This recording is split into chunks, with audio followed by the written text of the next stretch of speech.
As highlighted by the Royal Society, digital literacy refers to the idea that children will hold the ability to use a computer with confidence, effectively, and safely by the end of their primary school education.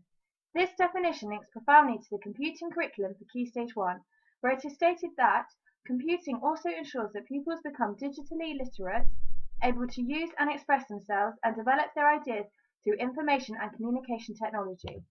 The expression digital native is relevant to those born after the 1980s. It refers to those who have been raised in a life where the internet and digital literacies are the norm, thus becoming native to the digital way of life. Teachers may feel apprehensive when confronted with the challenge of evolving the digital literacy of digital natives, as frequently they are tourists to the topic themselves. Prensky refers to digital natives as speaking a completely new language compared to those of the pre-digital age. Thus, teachers are struggling to teach and communicate sufficient knowledge effectively, as their language is now outdated. This metaphor suggests that within digital literacy, children are the core knowledge holders, rather than the usual stereotype of this being the teacher. Teachers of computing may find this change in role challenging to adapt to, as children will need to take responsibility of their own personal learning.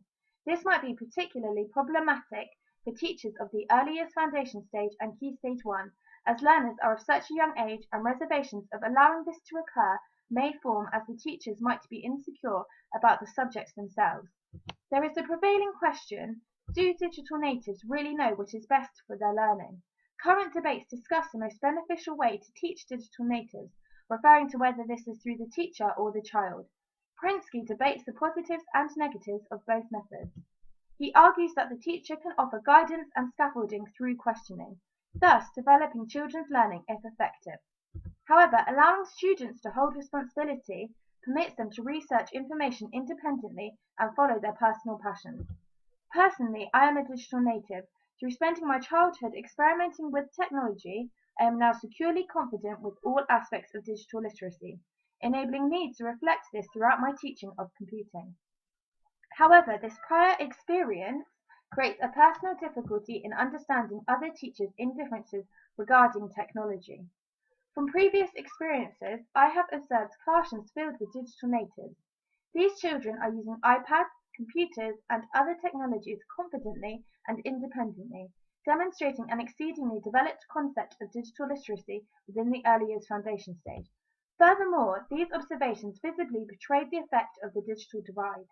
Loveless describes the digital divide as inequities in people's access to and engagement in the use of ICT to support and promote their participation in the information age, in relation to social inclusion, access to lifelong formal and informal education, and economic involvement. Thus, it is crucial that digital literacy is developed effectively with all students, so that inclusion and equality is achieved within computing. In response to the question, how should teachers best develop the digital literacy of digital natives, teachers should take a relaxed approach and provide an opportunity for the children to lead their own learning. Children are digital natives, and within digital literacy, they are seen as the more knowledgeable other, relating to Vygotsky's social development theory. Teachers will be able to learn from the children themselves, however, they will still need to provide a valuable input regarding the children's knowledge. Teachers should achieve this by scaffolding the children's learning through proactive questioning. This relates to my future practice, where I will apply this approach within the development of children's computing.